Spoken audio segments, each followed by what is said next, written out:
I got to do an amazing thing while I was on sabbatical, and it was indeed a big pilgrimage. This Wednesday and next Wednesday, I want to not just tell you about it and show really pretty pictures, but I also want to hear from you as we think about what is a pilgrimage, what is a holy place, what makes a place holy, how does one get ready to go on a journey, what does it mean to go on a journey, and what lessons does it have for our everyday lives? Because if it doesn't make a difference in our everyday life, trying to be the best that we can, following the way of Jesus, then it's just a fun trip on holiday. So we'll be talking about how our life is really a pilgrimage and a journey as well. Thank you so much, Brian. First, the Bible verse I want to read tonight comes from Jeremiah chapter 6, and I'll read the first part of verse 16. Jeremiah 6:16. This is what the Lord says. Stand at the crossroads and look.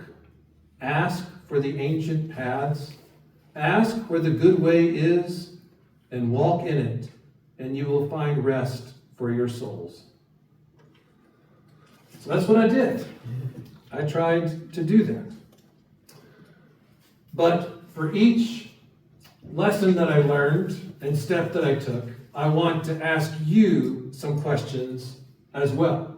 So the first question is, how do you get ready to start something big? Either go on a big trip or take a big move or do a big project. How do you get ready practically with your hands and mentally and with your heart as well?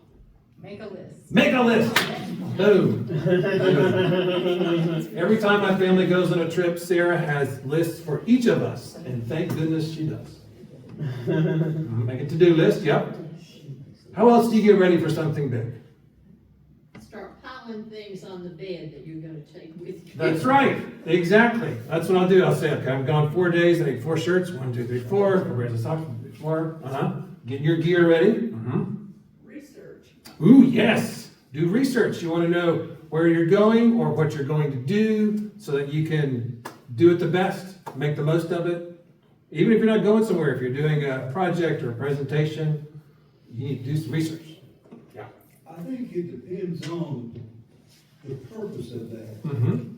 If it's just a recreational thing, Mm-hmm. it's a vacation, or if it's a meeting or conference you're going to, I would plan differently for each of those. Yeah. Yeah. Specifically for that Yeah. need. Mm-hmm. Whatever that is. And maybe the bigger the thing, the more planning you do. And make sure there's coffee on the way. Coffee, that's right. You want things to go smoothly, greases the wheels. I was thinking of snacks. Snacks. You don't want to be hangry when you're traveling. No. You want to make sure you got fuel. Keep it going. Yes. Well, I did all those things as I got ready. So first, I did a lot of planning. As you might remember, I went to Durham first. I got a grant to stay in a house for a few weeks, and I spent that time doing a lot of planning.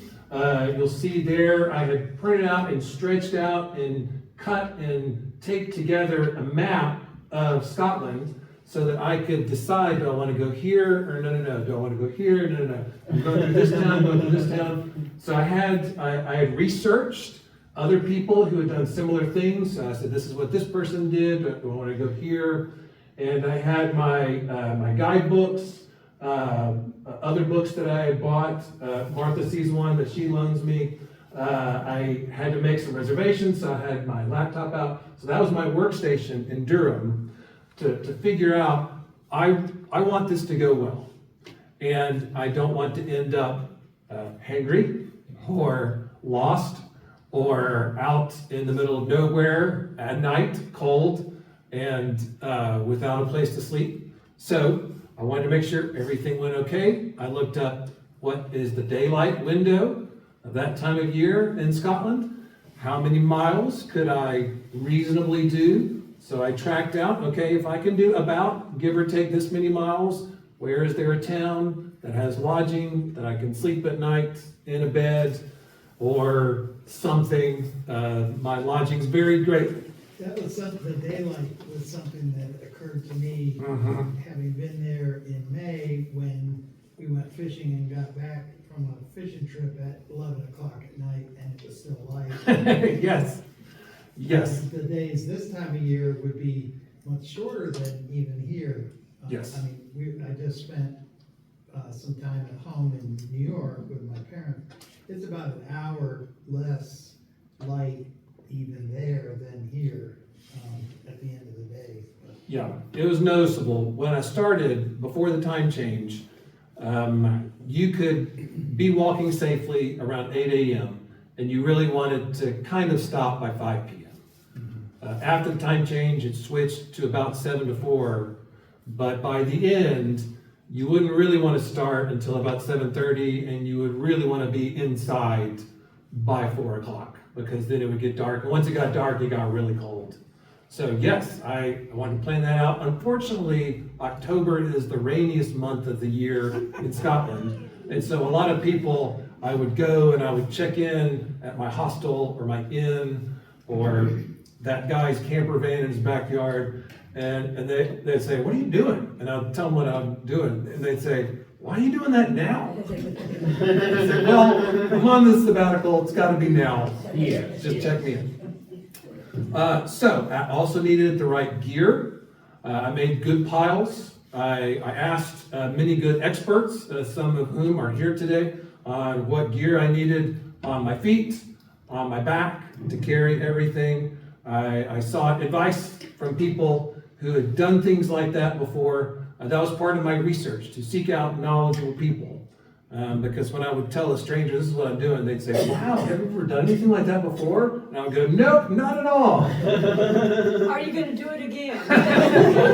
Well, one of the lessons that I learned was that I could do that thing, that big crazy thing, which it didn't really hit me how crazy it was until right as I was about to start the first step. But I did it. So now knowing, you kind of learn what your capacity is when you're tested. And so I wouldn't walk that exact route again, or at least I wouldn't do it in the month of October, because almost all the ground was mud. Just the whole country was just mud. But we'll get there. I would do that. It was really wonderful. So I would do it again, but I might find other places and other paths. But now I know I can do it, and if I did do it again, I would do similar preparation. Some of the preparation that I did while I was in Durham, I took a few what I call mini pilgrimages. So I went to a few places, either practical mini pilgrimages or spiritual pilgrimages. So practically, I got the backpack I would use, I loaded it up with books and clothes so it was proper heavy, and I would go for really long walks in Durham to see what does it feel like. I didn't want the very first step I took in Scotland to be the very first time I was doing this big thing. So I did little mini pilgrimages around Durham practically, and that time, that opportunity, that grant was in conjunction with Duke Divinity School. So I got to spend some time at Duke Divinity. I got to sit in on a class. This is early Christian theological history. And this lecture was about the Council of Nicaea in the 300s that determined what Christians believe about Jesus and how the Trinity works. And this professor, Dr. Warren Smith, a Methodist, was just brilliant and fun and practical and just the smartest guy I had ever heard. So I was kind of exercising myself mentally and spiritually.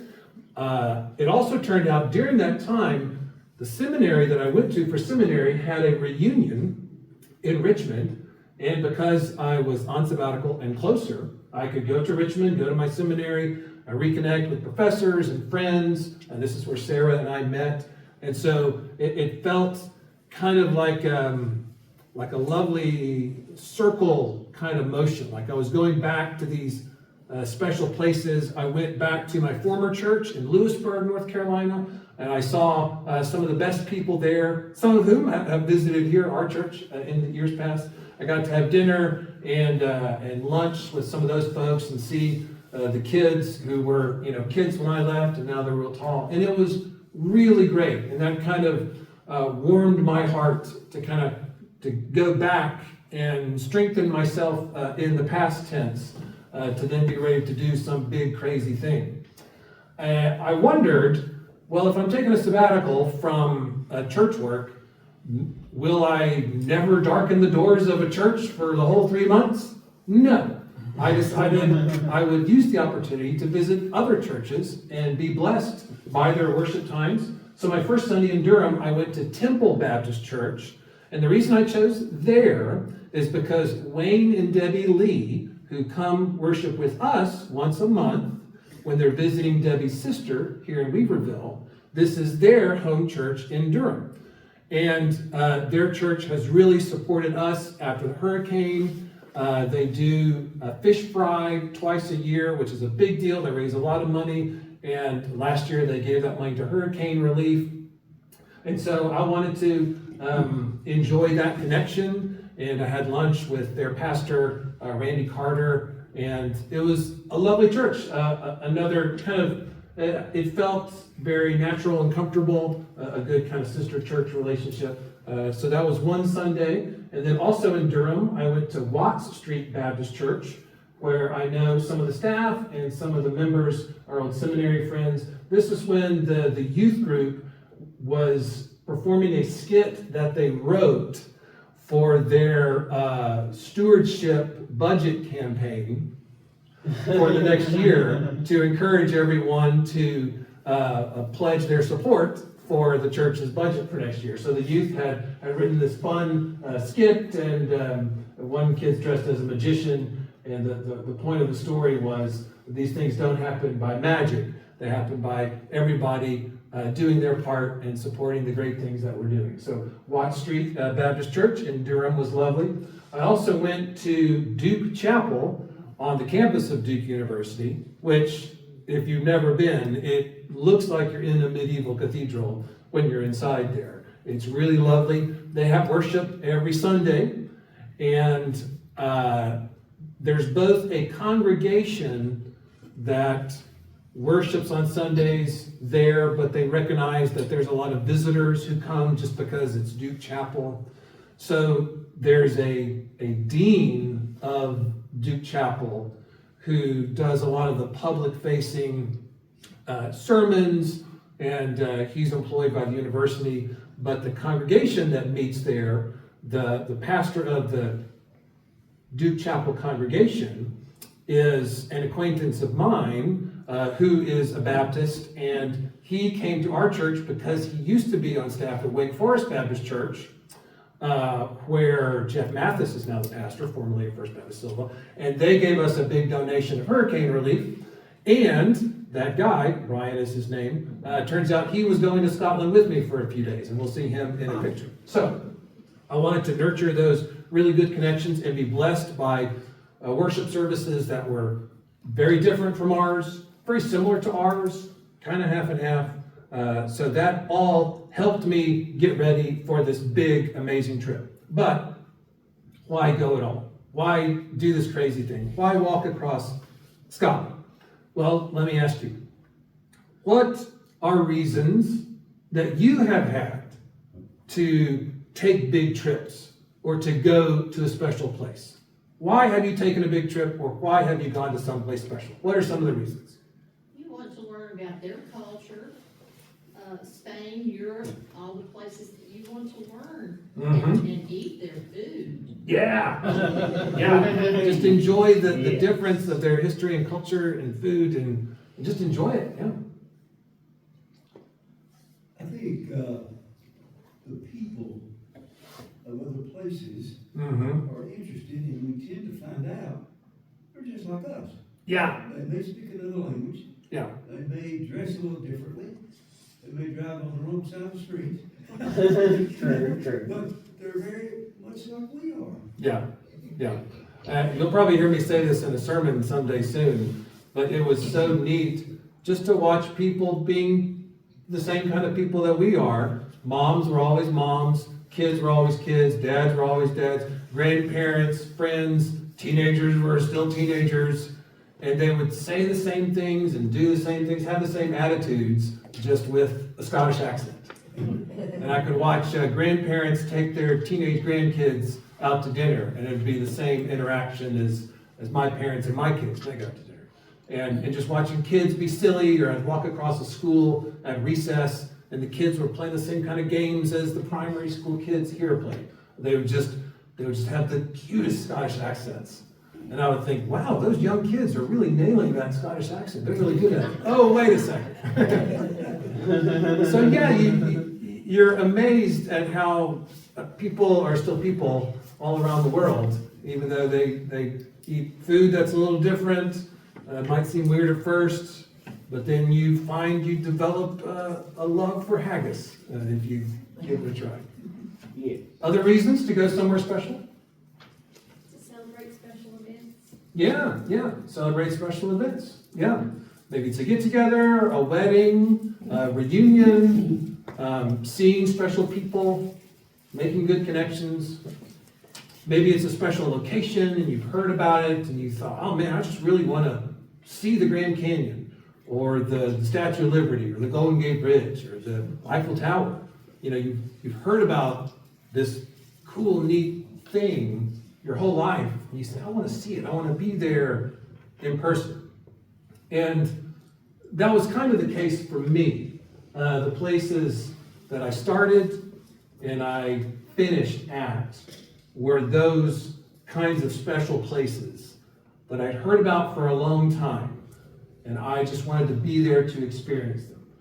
So the first place was the island of Iona on the west coast of Scotland.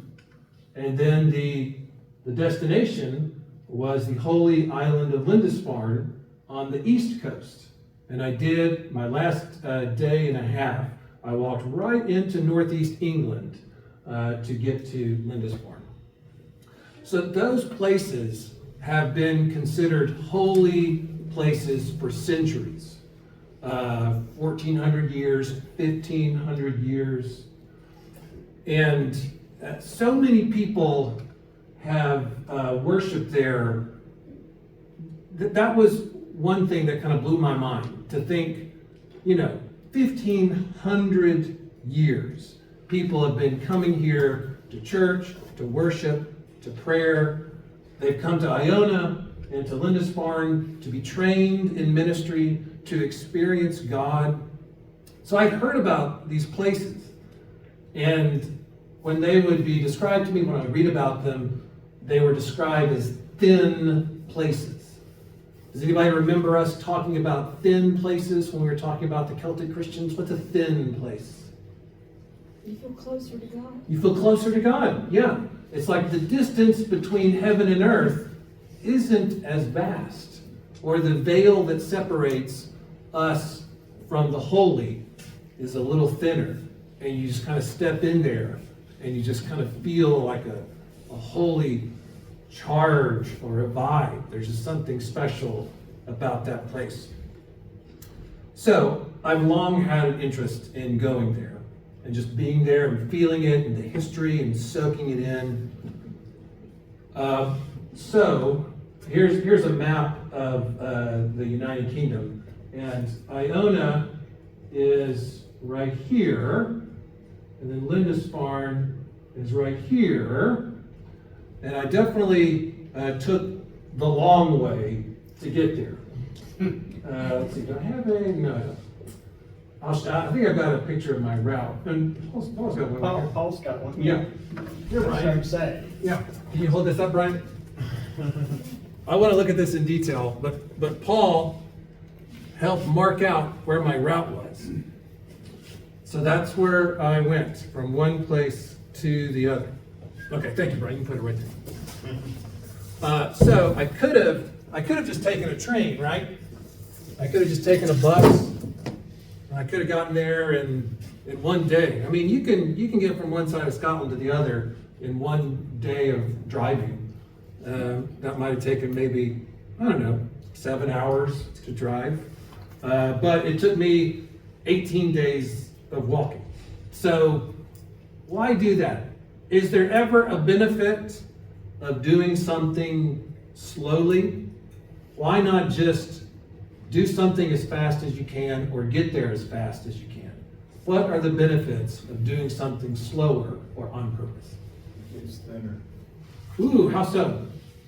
More time. Yeah. More time for the two to collapse together. Yeah. Rather than early. More time on the journey, more time to think and reflect. Mhm. Taking a bus or a faster situation wouldn't fulfill your purpose of why you're there and what you're doing. Mhm. That gave you time to soak it in. Mhm. I would think at times when you're out there that well, God knows where I am. Because you got out there. That's right. That's right. And you have time to just do that holy soaking in when it's just you and the Holy Spirit and creation. Take time to smell the roses. Yeah. Yeah. It's time to appreciate things that you just often drive by or. Yeah. often, Yeah. Did you ever have a question along that trip? Why am I doing this? Yeah, absolutely. Right. It would be on the really hard days that I would think, what a crazy idea. This is crazy, crazy. But People receptive to you, the natives? they really got excited. And they loved what I was doing when I would tell them about it.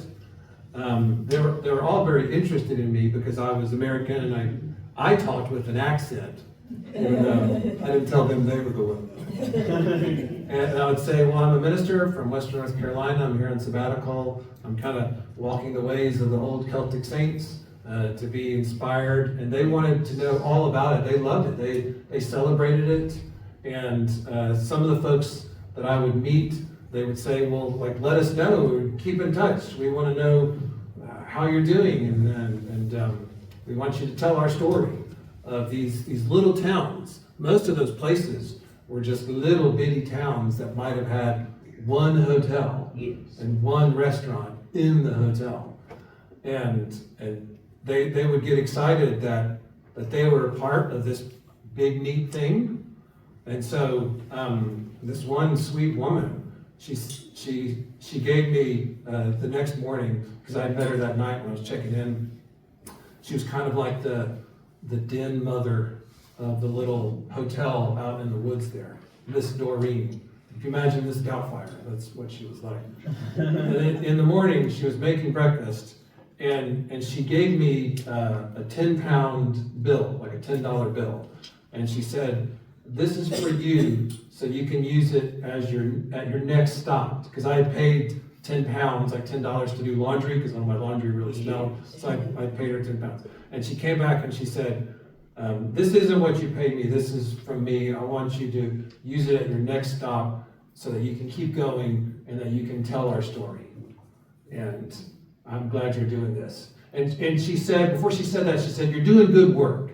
And I thought she meant, my work as a minister. And I said, well, thank you. I really try to work hard for my church and my community. It's a real honor to do that. She said, no, you're doing good work for yourself just by being here and doing this. Which really blew my mind, that she would have this wisdom as she was just casually making breakfast. And she said, well, I hope you tell our story when you get back. Can you just imagine that after you come back, those people that you came in contact with, they'll continue to talk about this and think about it. So Yeah. I'm not sure if you thought about touching their lives, but what you're saying, you've touched their lives Yeah. in a way that it probably hadn't happened before. And I didn't think about that beforehand. I was focused on my route, not getting lost, not dying, making it every day. Yeah, and not freezing to death. And I started having some of those conversations, and it was neat to realize that a gift that I could bring while I was there is receiving people's stories, because I really enjoyed it. I mean, I don't get to hang out with people from Scotland, and from small towns where their families have lived for generations. And so at night, like at the inn, I would sit and eat dinner and just chat up the person next to me or the sweet lady working behind the counter. And after I realized that that's a gift I can bring while I'm here, is to receive with gratitude and joy their stories. And they enjoyed sharing them with me. And they would ask me about mine. Like this one couple, I sat down for dinner and they were at this table. And as soon as I said hello, they could hear that I was an American. And the first question was, "So what's your story?" I went, "Oh, well, okay. And then they told me their story as well. That was one of those surprise blessings of the trail. It was a surprise because I knew I would connect. I wanted to connect with something big, something deep and ancient and holy, but connecting with those seemingly small stories, like towns we have never heard of, people we've never met, but that life is a big life, and I got to connect with it and hear about it, while at the same time walking these ancient paths that had been pilgrimage routes for centuries. So let me give like a quick 2-minute overview of like Celtic Christian history that we covered in August, but just real quick. So the gospel of Jesus in the 500s AD was still kind of spreading into Great Britain. The Roman Empire had pulled out of Great Britain, but at that time, the Angles and Saxons were invading Great Britain and were beginning to take it over. Before that, it was the native Britons who were just living there. The Angles and Saxons come over from Scandinavia and start taking over the place. So they come over on the east side and start spreading and taking over. And the Angles and Saxons are not Christians when they get there, because they had come from Scandinavia. But meanwhile, some Roman-based missionaries had made a few little inroads into southern England. One person who converted to Christianity was St. Patrick. And so he went over to Ireland and spread the gospel to Ireland, and it caught on like wildfire. So even though like the Romans were pulling out, the Anglo-Saxons were coming in, so there was no real Christian presence in England and hadn't reached Scotland yet. Ireland was really, the gospel was catching on and spreading. Monasteries and churches were starting. So it spread so much that it eventually started spreading back over into Great Britain. And that's where the Isle of Iona comes in.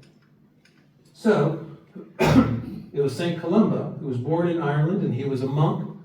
He went to the Isle of Iona in 563 AD, so almost 1,500 years ago, and started a monastery, like a church, seminary, teaching school, and it really caught on like gangbusters. It grew. People would come. They would send out like church planters, we might call them, because it was a total open harvest field. Like Scotland, Northern England hadn't heard the gospel before, so people were ready. And the hospitality at Iona was such that everyone was welcome. So people would come for refuge, for safety. They would hear the gospel, and they would go out, and they would spread it around. One of the people who came was a prince from the East Coast whose father, the king, had been killed. So he fled to Iona for safety, heard the gospel, became a Christian, grew a little older, a little stronger, made some allies with the local Scots, went back to the East Coast, and took back his family's throne. But then he was a Christian, the king in northeast England, and his people, the Anglo-Saxons there, had not heard the gospel. So he asked the monks at Iona for some help. Aidan, who was an Irish monk and was living and working in Iona, said, I'll go. He probably helped raise young Oswald there at Iona. So Aidan walks across Scotland in 634 and starts a monastery and a church at Lindisfarne. So that's what I wanted to do.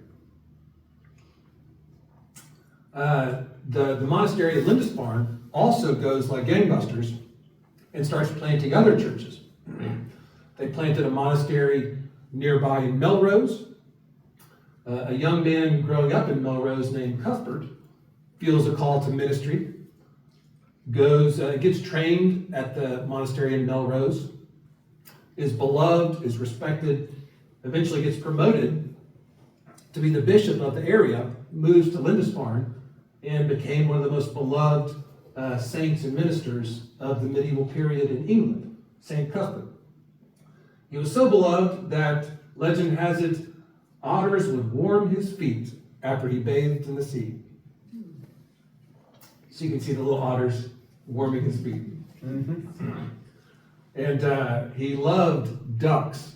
And so some of the ducks on Lindisfarne are called St. Cuthbert's duck. Or they'd use his nickname, Cuddy. His nickname was Cuddy. They'd say, oh, there's Cuddy ducks. Because he loved all animals. So Aidan walked all the way across Scotland to share the gospel of good news, the gospel of love, to people who hadn't heard about it. Now, they had kind of heard about it. I don't know if you remember in August, when we were going through this, the first time Oswald wrote to Iona and said, can you send someone to help my people learn about Jesus? One guy went, Corman, and he was very heavy-handed, very strict, pushy. It was his way or the highway. He got there and he said, here's the way it's going to be.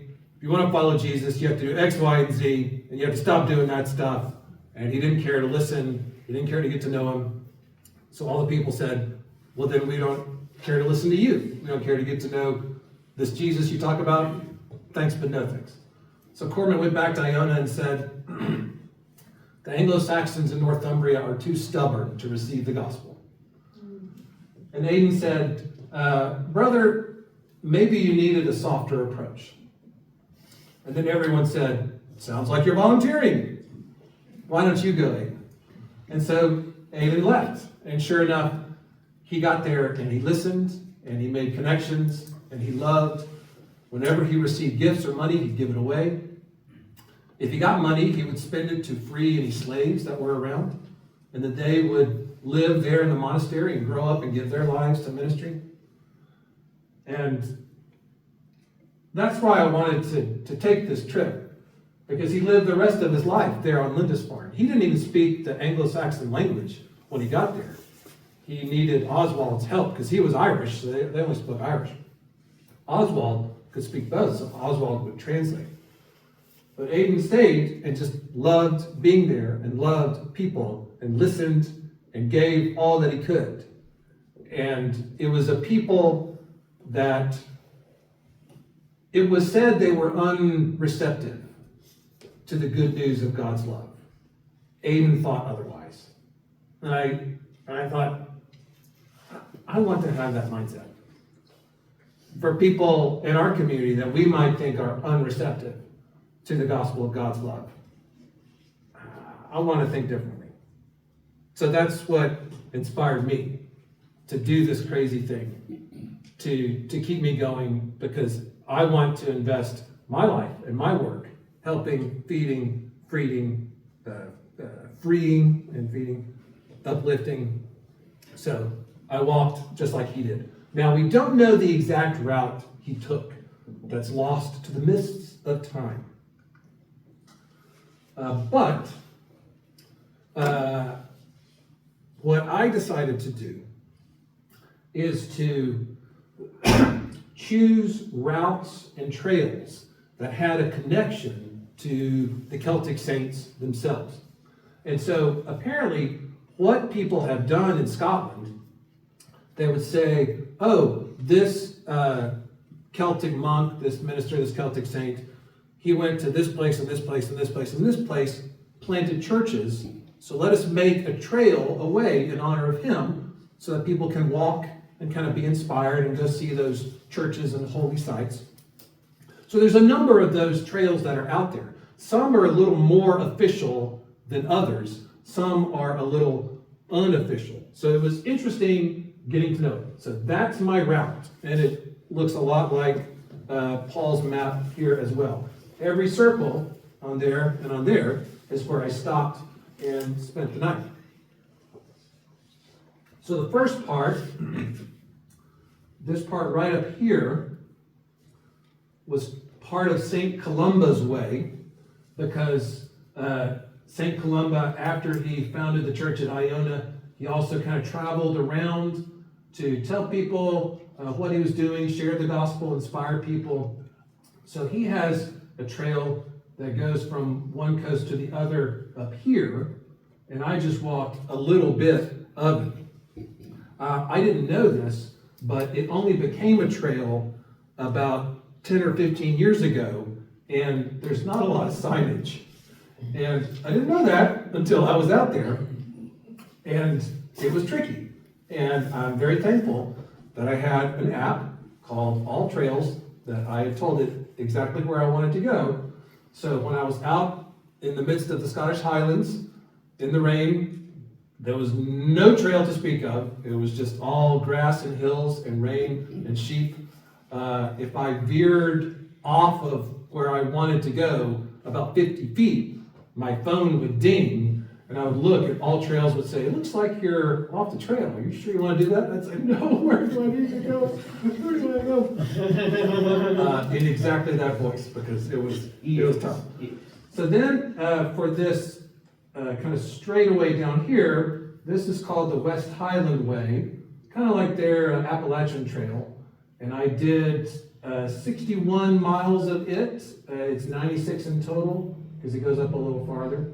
And then once I got to Glasgow, there is a trail connected to another Celtic saint who lived in Glasgow, founded Glasgow, and started the church there, started the community. He's the patron saint of Glasgow, Saint Mungo Kentigern.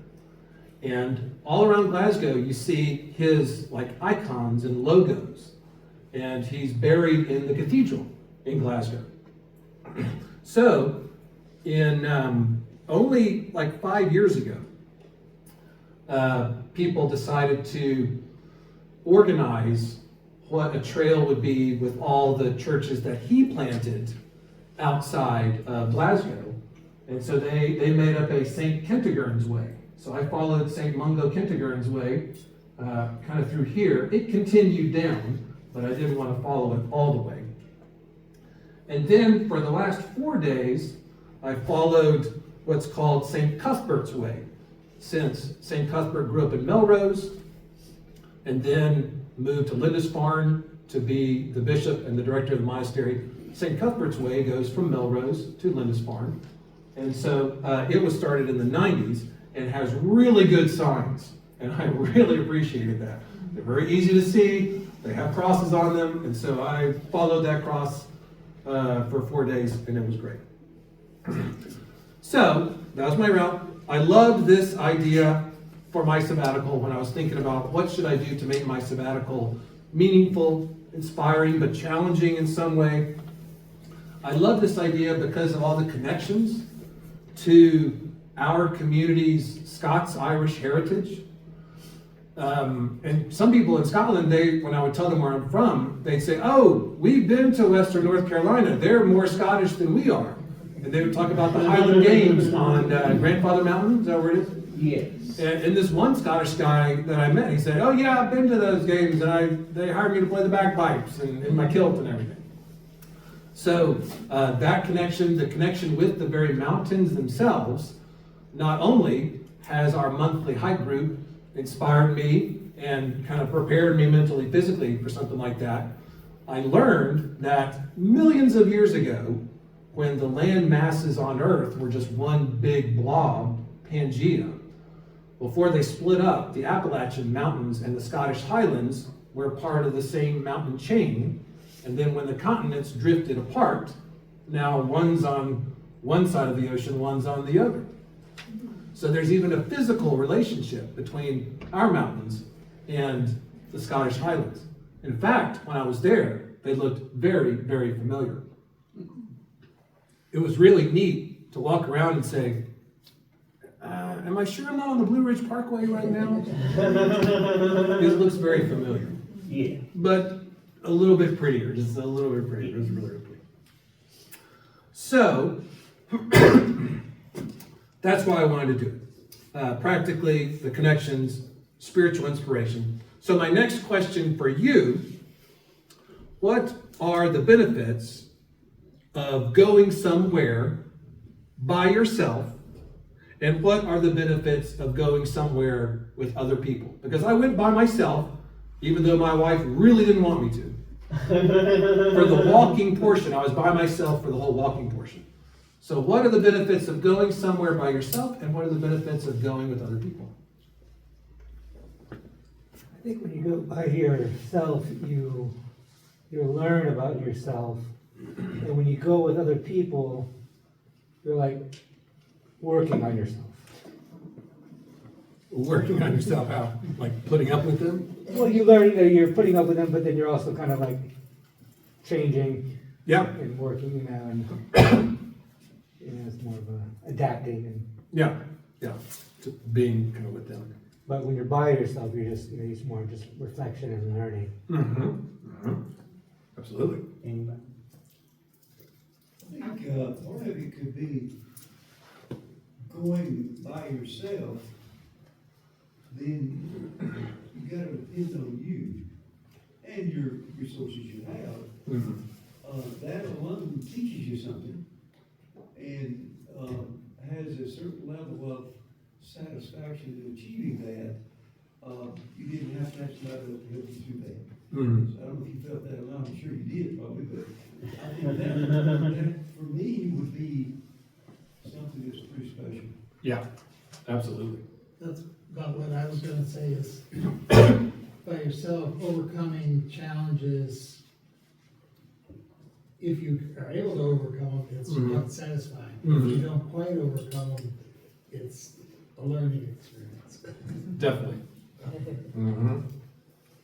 You can say something, June? Yeah, I was just gonna say, I think that for me, as an extrovert, being by myself would eliminate distractions somewhat, so that, I would only be left with myself and God's presence, and that would be helpful. Yeah. I've taken trips, both. I've taken a trip with like my best friend. We went on a big trip. And it was great. We enjoyed it, and it was a great thing for us and our relationship. And it was kind of about the place we went and us as friends. And I didn't want that for this trip. I wanted it, kind of like y'all said, to be about my relationship with myself and with God. And just to only have that and no other person distractions to talk to, or are you okay? Do you need something? Can you do it? I can, those kind of things. And then every night, and after it was done, I could say, I did that. Like there wasn't anybody else picking me up physically, spiritually, yes, but physically, it was just me and my legs. So I did have that accomplishment. Like I did this crazy thing all by myself. Even though my wife really didn't want me to. She said, you should bring somebody with you. And two of my best friends, they both said that they would want to go, but I said, no, I want to just be me and the Holy Spirit. But when I started the trip, I was with a small group of people. So the trip to Iona, to start with, was made possible by a grant through the Cooperative Baptist Fellowship of North Carolina. They were putting together a group of 12 ministers, CBF North Carolina ministers, to go to Iona together. And that's who I hooked up with. So these are the folks. This guy here, Ryan, he's the pastor at Duke Chapel now, who used to be at Wake Forest, and he worshiped with us back in April and brought a contribution gift from Wake Forest at the time. Let's see, she is a pastor in Hendersonville at Providence Baptist. Let's see, I can't remember where everybody works. One guy, where's that guy? This guy is pastor in Valdez, and other folks around the Triangle, Winston-Salem, Gina Winston-Salem. So it's great to start with a group of people, and it helped me get there because it's not easy to get to the Isle of Iona. First, you have to take a 3-hour train ride from Glasgow, which is beautiful, and you go to the coast, to the town of Oban, and the train station is right here. Here's the train tracks, and it stops at the station. And then you get off, and you get on a boat, on a ferry, and you take the ferry boat for about an hour and a half to a big island, the Isle of Mull. So you get off of one boat, and then you get on, this was just going there. So in Scotland, you pass a castle every now and then. Oh, look, there's an ancient castle. What do you know? It's really pretty. So it was an hour and a half ferry boat ride to the Isle of Mull. So we got off, and we got on that bus, and we took an hour and a half bus ride across the Isle of Mull, which is sparsely populated. I think there's more cows than people, but it's beautiful on that big island. It kind of looks like Middle Earth, like Lord of the Rings or something like that. Even from the bus window, it was really pretty. And that's where we got our first glimpse of Highland cows, the shaggy cows in the Scottish Highlands. Wow. Or as they called them there, they'd say Highland coos. Look at the Highland coos. The coos. Look at the coos. They're mooing the coos. Just our first glimpse at Highland coos. So we get to the other side of the Isle of Mull and get on another ferry. That journey was only about 30 minutes to the Isle of Iona. So there we are approaching the Isle of Iona, and I can see the ancient monastery coming up. Yeah. And you get off at the harbor, and this was the little inn that I stayed at. The innkeeper was such a kind, sweet gentleman. The keys looked like old-timey, Old West keys, like skeleton keys, and it was just the most charming place ever to stay. Wow. So there is the monastery, the ancient abbey. That building is only about 900 years old. Because when St. Columba came, their buildings would have just been wooden with like thatch roofs, so they would not have lasted for centuries, especially when the Vikings attacked in the 700s and 800s. They plundered and pillaged and burned everything down. So this was a similar story in a lot of old monasteries I came across, is that the original buildings fell apart or burned down, so the stone buildings were built around the 1100s. So this, like we were saying, feels like a thin place, a holy place. You just step onto the island itself, and it feels holy, and you feel like the veil is a little thinner. So let me ask you, what are some of the holiest places that you have been? Inside or outside churches or otherwise, what place did you go to that you felt, whoa, this is a holy place? What are some of them? Could be a building. What? There is a mystical sort of little chapel in Santa Fe, Mexico, with a staircase that cannot be explained. Standpoint of construction and structural engineering. When I was in that, it made me feel quite different than coming into any other kind of building because of the history of that. And I'm sure we could talk about a lot of different places, but that's just one. Yeah. Loretta Chapel. Loretta Chapel, Santa Fe. Other places that felt holy. What are you going to say? Were you going to say something, June? Brad? Martha, what's the holy place you've been to? The rocks at Lucia, Spain. seen the movie The Way, it's where he scatters his ashes at the end. So It's the- a very peaceful, very calm place, even though the waves around it are just tumultuous. It's both at the same time, seeing the power of God and feeling his peace. Oh, that's lovely. That's lovely. Other places? A pretty place, chapel up cliffs, kind of North Carolina and South Carolina. Yes. Or going towards Greenville. It's a Yes, yes, Magical place. absolutely. Oh, really? And it's called Pretty Place Pretty Chapel? place. pretty place. All my sons got married there. Oh, wow. It's a beautiful chapel that just, it's kind of open air on the sides. There is a roof, and you look out over, and it's just into the valley, over the cliffs. Well, I'll end with this quote, and then we'll pause here, and we'll reflect some more next week.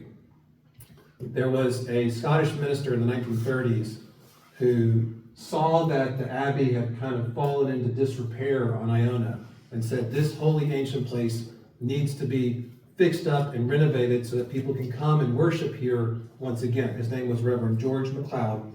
And he said, Iona is a place in which we sometimes see briefly through the veil that separates heaven and earth.